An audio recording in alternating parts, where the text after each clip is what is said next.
Good afternoon. Today's hearing covers three items. The first I'll discuss is H.R. 467, the Halt Fentanyl Act. There isn't a day that passes where one doesn't hear of a tragic story of a life taken by fentanyl. There's no state, no district, or no community that has not been touched by this scourge. This public health crisis has stolen hundreds of thousands of futures, and it's only getting worse. Fentanyl overdoses are now the leading cause of death for Americans aged 18 to 45. In the last 2 years, the United States witnessed the largest drop in life expectancy since the early 1920s. Some of that is due to COVID, but a large part is due to drugs in general and fentanyl in particular. The majority of this deadly substance is seeping in from our open southern border.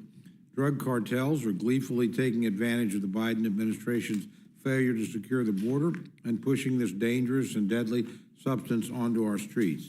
This must end. The Halt Fentanyl Act takes two concrete steps to help end this crisis. It permanently lists all fentanyl-related substances on Schedule 1 of the Controlled Substances Act, and it creates a registration process for research into fentanyl-related compounds. These common sense and necessary changes ensure continued research into those substances and gives American law enforcement the tools they need to stop fentanyl-related substances from entering the United States. Our second item is a joint resolution of disapproval covering a proposed Biden administration rule concerning emissions from newly manufactured heavy-duty trucks and engines. Senate Joint Resolution 11, which passed the Senate with bipartisan support, overturns a rule that will drastically increase the cost of new trucks and new truck engines for little environmental gain. The Biden administration's rule will make it harder for carriers to purchase new, lower-emitting trucks and engines, particularly for the small carriers with fewer than 10 trucks that make up over 95% of the trucking industry. These costs will ultimately be passed on to consumers, raising the prices for nearly every good at a time when American families and businesses are already suffering under rampant inflation thanks to President Biden and congressional Democrats' out-of-control spending. I know my friends in the future will insist that this rule is essential to reducing pollution. While it might tick the box for their radical Green New Deal agenda, it will likely have the opposite effect in practice.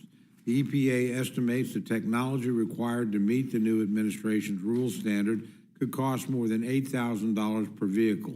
Many small operators will be unable to shoulder such a dramatic price increase and will instead continue using older, higher-emitting trucks for longer periods of time.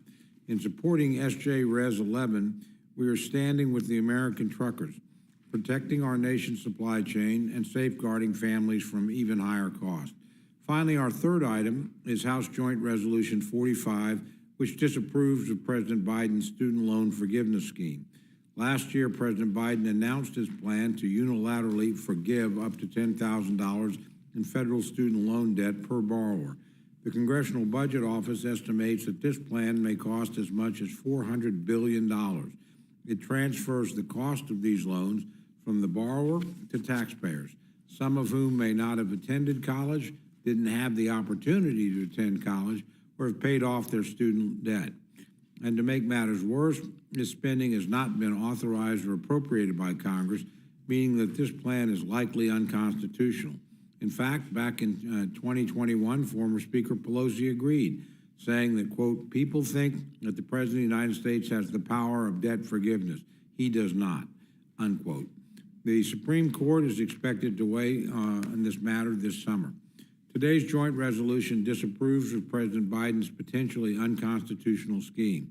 It will ensure that taxpayers are not forced to spend billions paying off someone else's debts and takes a firm stand against the president's attempt to overlook the Constitution and Congress. I now turn to the gentlelady from Pennsylvania for any remarks she cares to make.